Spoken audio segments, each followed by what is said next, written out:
Hey guys, Dave Keller here. Welcome to Behind the Charts. Today we're going to hear from Rick Bensignor. Sat down with Rick at the Money Show in Orlando not too long ago. Rick was actually my predecessor at Bloomberg, so I reminded him in the interview. I'm so thankful that he left Bloomberg soon before I arrived there, because his departure paved the way for me to eventually take on the role of technical analyst a couple years after that. So I've always been thankful for his departure from Bloomberg, because it certainly helped out my career. I love talking with people that have experience trading in the pits.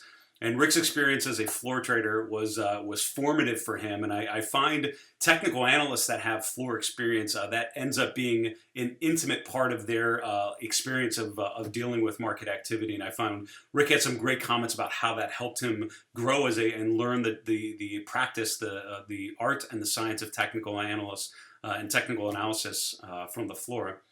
He also spent time at Morgan Stanley as their technical analyst, also on the proprietary trading group, and that's some fantastic experience that very few certainly have. Rick's also taught at the college level, so he's taught behavioral finance, so has a behavioral bent to how he approaches things, and he uses tools like DeMark indicators and others to really understand investor behavior. So in his work, writing In the Know Trader for retail investors, but also the bulk of his work is for institutions. It's really fed by an awareness and appreciation for investor behavior. So here's my fantastic discussion not too long ago with Rick Bensignor from In the Know Trader. Hey everyone, we're here at the Money Show in Orlando, joined with Rick Bensignor. Rick is the president of InTheKnowTrader.com. Rick, good to see you. Thanks for having me, Dave. I've known you for a year or two. It's a pleasure to have you. A year or two? Times many. Times many.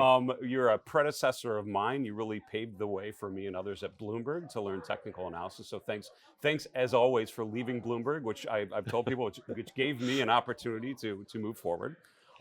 For those that don't know your background, I know you have a background as a floor trader, which is a unique kind of set of experiences. Can you talk about how you got to this point? How'd you learn the craft? So I was in college when I think it was the end of my sophomore year. My dad said, "What are you going to do this summer? No more camp counselor. Like, it's time to do something real. Go get a job. And so at least you can see if it's something you want to go into. Right. Time to start eliminating things." So I had a friend who was a couple years older than me who had graduated. I knew he worked on Wall Street. I had no idea what he did, but I called him up and I said, "Could you find me a summer job?" And he said, "I'll look." I said, "By the way, what do you do?" He says, "I trade platinum futures." I go, "What's that?" He goes, "Too confusing. I'll tell you when I see you." 20 minutes later, he calls me back and goes, "These people are looking for summer help. Call that number when you come home from school." So I did. They were brokers on the floor of the New York Merc, and I got a job as a runner on the floor. They bring me down to the exchange the very first day to the platinum pit. And I'll never forget some guys yelling, two hands out, "Ock at 80, Ock at 80. And I have no idea, like, what's he talking about? They said, "Look up on the boards. That's the October contract of platinum. He's offering something at 0.80 cents. I was fascinated. There's 150 guys yelling and screaming their guts out in the pit. And right then and there, I knew this is what I want to do with my life. That's great. So I got a summer job the next year, going into senior year with Prudential Bache on the floor of Coffee, Sugar, Cocoa Exchange. And they said, "We'll take you when you graduate." So I had a job lined up all of senior year. My friends were busy interviewing stuff, and I'm sitting back enjoying senior year. And got into the business and spent 12 years in the pit trading before I left and went to Morgan Stanley. Right. Wow. What can you talk about? I mean, so many people have, and sadly, less and less people have had that experience of being. Can you talk about what that was like in terms of how you related it, or what do the charts tell you? What does that make you think back to that period? Is there a relationship there? Right? Well, so I learned early about charts. The guy who trained me as a clerk pulled out, back then there was the commodity perspective. I don't even know if you're old enough. Okay, so there's this oversized kind of tissue paper type publication that came out every week that had a chart of each market. Got it. And it was just a bar chart. So you took out a ruler or pencil, you drew trend lines, and that's where I started kind of realizing there's a rhyme and reason to how markets move. It's not just random. Yep. And I took a liking to it. And as time went on, I read books, and I really became self-taught in the process. I never took like Ralph Hackenborg's class. I just learned it myself. And as time went on, just became better and better at it, to the point that I was advising people on how to buy and sell. And eventually a guy from Morgan Stanley, who I'd been wooing from the floor, I knew it was kind of time to get off of the floor. I'd been there 12 years. Mm. I already had my first child, my second, actually I had two at that point. And I had noticed that my own trading had been affected by being a dad. Instead of just going to work each day and like making money in the pits, Right. now I have to make money. Now it's personal, right? I'm a father now. I have to come home and make money, and that It's nice pressure, right? changed my ability to take risk. Mm. I go, my time's coming to an end here. I need like a salary. I need a real job. And I'd been wooing a few firms on the street, and this guy at Morgan Stanley calls me back and said, "Are you still looking?" I go, "Yeah." He goes, I finally have somebody left. You'd be the right guy to come in. Went to Morgan Stanley for 3 years on the commodity side. Got it. And then Bloomberg came after me. Gotcha. Right. Okay. And then after Bloomberg, back to Morgan Stanley as a chief technical strategist, right? Yeah. Which is pretty fantastic. Yeah. Can you talk about the your process, right? How would you describe how you think of the world from a technical perspective? What does that look like? So I use technicals, as you know, but I kind of go a step beyond, because for a neighborhood of 20 years, I've really been looking at the markets behaviorally. Mm-hmm. And some people say, well, technicals give you a sense of behavior in the markets, but I take it a step further. I learned also self-taught behavioral finance on my own, so much so that NYU came to me to design their entire course program on behavioral finance. And I taught the core course in it. And that was back, I don't know, a dozen years ago or so. And over time, I have been able to take the academic thoughts and process of behavioral finance and directly apply it to trading. So my goal always is, how do I take advantage of all the psychological mess ups portfolio managers consistently make? Sure. Selling at the hole, because they're no different than us. Their pain point is, at the worst time, they're going, I can't take it anymore, I'm going to get out. Yep. So using a variety of models and understanding psychology the way I do, because I was on the sell side, the buy side, and as a trader, and I know like how each one looks at the markets with a different mind and perspective, how to take advantage of the mess ups other people do to literally do what we're all taught to do as young people, but very few people do, which is buy low and sell high. Right. So as an example, months ago, I put out for the S&P 500 a target of 3336. Okay. Well, 2 weeks ago, the all-time high was 3338. Yep. So we got right to that level. Sure. I said, if we hit that level, we're going to back off to a minimum 3225. Well, that was a week ago Friday's close. That was the close of the biggest sell-off. And I said, if we come back, we'll make new highs, but by not more than 1%. So we just made new highs by 10 S&P points. That's right. 0.5%, not even a third of a percent. Yeah. And pulled back again on Friday. Yeah. There's a real game here. And people, I don't like to think of investing as a game, but it really is. If you're a professional trader, if you're advising people, you're playing a game of trying to outsmart all the other people playing the game in the world. Right. And that's how you make your money, by being able to call turns close to where the real turns are. Right. If you talk to professional money managers, they're going to make their most money by being positioned correctly as a turn comes. So that when the rest of the world realizes, oh, that was the low 2 months ago, they're already long and everybody else is pushing up. They're not getting in 20% off the low. They got in 5% off the low because they're, quote, smart money. So I try to watch smart money. What are they doing? One of the strangest things right now is the gold market. Okay. Right? So gold has now double top kind of at 1,600, but it's been a huge up move. Nice run. Yep. The ratio of speculators who are long futures contracts as of last week was 8.12 contracts long for every one short. I think that's an all-time record. Wow. It's pretty hard for me to go and want to buy gold at $1,600 an ounce when the specs are fully long. If anything, any bad news is going to hit the gold market. Any bad news for gold, you could easily see a $50 or $100 move down in gold in a day or two because the specs are long up the wazoo. Right. All on one side of it. All on one side. So you mentioned gold, thinking about different asset classes. How do you think about asset allocation, asset rotation? How do you what's your top level, what's working, what isn't? How do you talk us through that part of your process? So I write a global macro piece, not for In the Know Trader, which is my retail piece, right? But for the core of my business is institutional clients. Okay. So every Sunday night, well, Sunday day, it takes the whole day. I write about a 15-page global macro report. Okay. And I will look at anything across the globe that's a listed security. Mm-hmm. So I don't do any over the counters, and I don't do individual stocks. So I do really what you would call global macro. Sure. So I'm playing indices, I'm playing commodities, anything that's the big thematic type thing. Yep.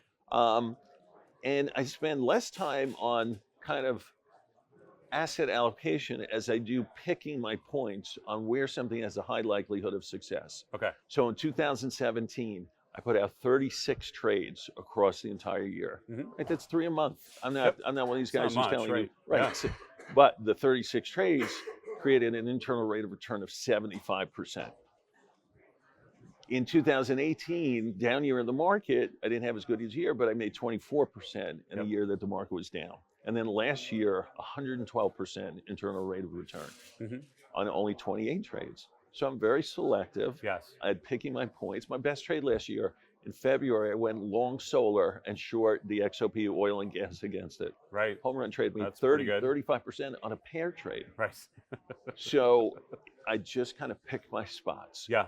I'm coming out with a new newsletter, hopefully before the end of March, so first quarter. Sure. That is on the sectors in the market. Oh, great. Right? Okay. So just the 11 sectors. Sure. And my goal is pick the 7 that you need to be in. Instead of being in all and trying to figure out overweight this, just all you have to do is be in a half a dozen of them, basically. Right. Be in the right ones. Be in the right ones, and just if you can avoid. Think about last year. Yeah. Energy got killed for another year. Energy got killed. Healthcare got killed relative to the S&P. Yeah. If you could have just avoided those 2 sectors, it's a major home run for a long only. Right. So instead of them having to play the whole game, to me, just tell them which ones they need to be in and which ones to really just stay away from. I like it. So hedge funds are going to love this. Yep. Long only should like this. And I'll create kind of a offshoot of that for retail.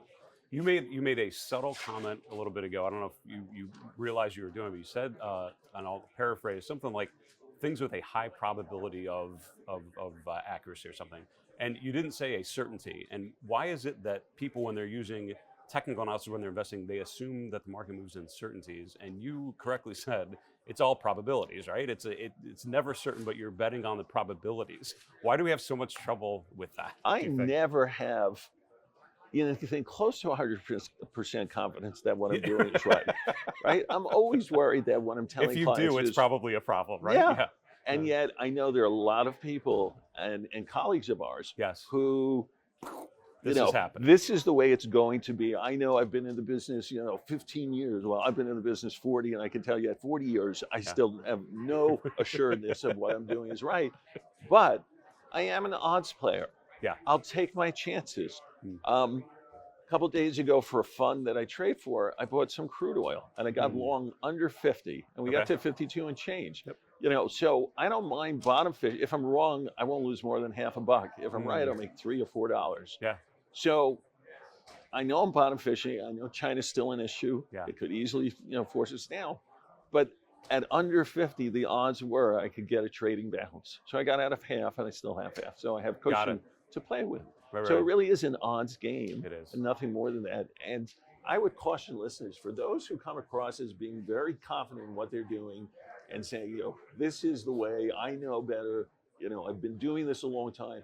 I would say, be careful of people like that, because they're great marketers, but this all comes down to results. We're in a money-making industry. You don't play this game if you're not about making money. Yeah. So to me, it really comes down to not how much can you be on TV, not how much can you market.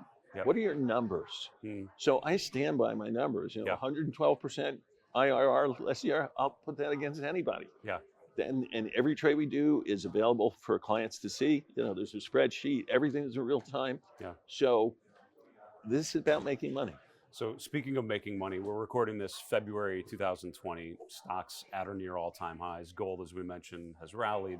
Bonds in a constructive. It feels like everything's in a constructive pattern. What is your toolkit telling you now? How would you be positioned? And let's say you had new assets to employ right now, where would you put them, do you think? Right now, I'm not putting them in stocks Okay. because we hit this 3.336 target, and Yep. we're still within 1% of it either way. Okay. I think we're going to spend some time here. Now, am I bullish for 2020? I am. I think minimum upside price that we will see at some point this year is 34.77. Okay. So I say, there's still another move. 3% or so to go above where we recently went. Right.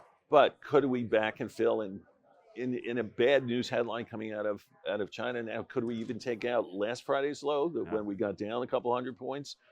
We could. So I'll still be looking for a net buyer, but not here. Yeah. Bonds have been tough all year. Yeah. Because they're still 1.95% in the 10-year on the top side, about 1.5 on the bottom. It's really been range trading. Range. Yep.